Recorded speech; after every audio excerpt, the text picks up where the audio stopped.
My name is Thomas Peeters. I'm Belgian. I'm an assistant professor at the Erasmus School of Economics in Applied Industrial Organization. My life motto in Dutch is blijf benieuwd, which translates to stay curious. As a child, I always wanted to become a politician actually, so my dream was to be the Prime Minister of Belgium. So I was a member of a student fraternity at some point. I did a lot of voluntary work. I organized some concerts when I was a student. So my path to becoming a researcher, like I said, it was a coincidental choice for me at some point. But when I made that choice, I wanted to excel in it, and that can only be done by working really, really hard. If you want to become a researcher, you have to study really hard, and especially in the beginning, in the first few years, I managed to study things which I thought were too difficult for me.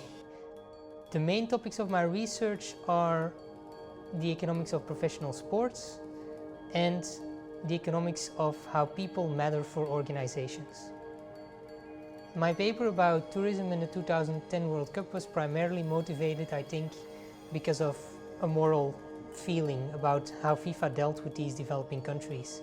We felt that we needed to bring this story in a scientific way, namely that FIFA does not invest what it should in the development of the countries where its tournaments are held.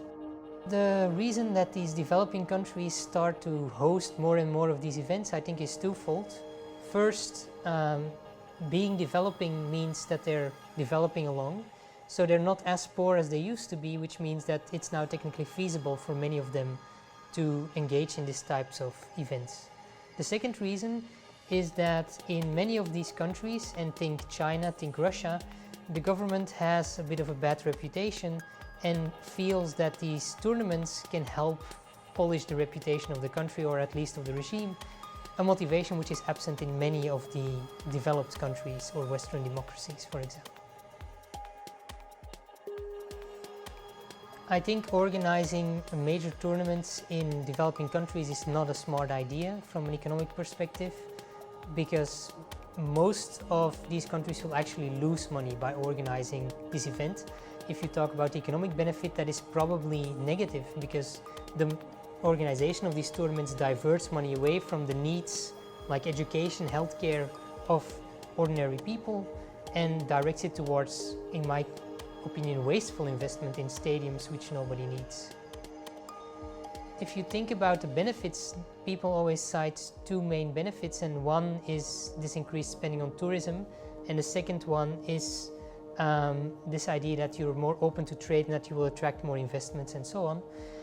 There is some evidence that there are very modest gains to be made there from these tournaments. The problem is that there's one big cost factor, which is the building of 10 stadiums of 40,000 plus seats, and nobody needs them in these countries. I think to make such an event successful in terms of tourism for a developing country, what you need is two things. The first thing is that you need a country which has room for tourism, so where tourism is in the end, in the long run, a viable industry, and in that sense South Africa is definitely a good example, and a country where that tourism is also still under development, so where it can still grow. In that sense, for example, the London Olympics are not a good example, because their tourism was already, let's say, fully developed.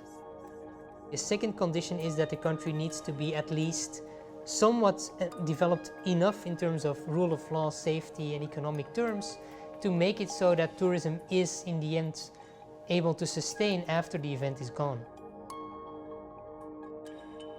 This idea that it would be better to organize the Olympics, let's say, in a permanent Olympic village, which would then be built somewhere on the globe and everybody would contribute, it sounds great, and in economic terms it's probably an efficient solution. But as with many things in life, efficiency is not the primary goal of policymakers. And in this case, everybody involved, the regimes that do organize these events, the people that give away the right to organize these events, and to some extent the building lobbyists and everybody who's behind this kind of industry have all incentives not to want this thing to happen.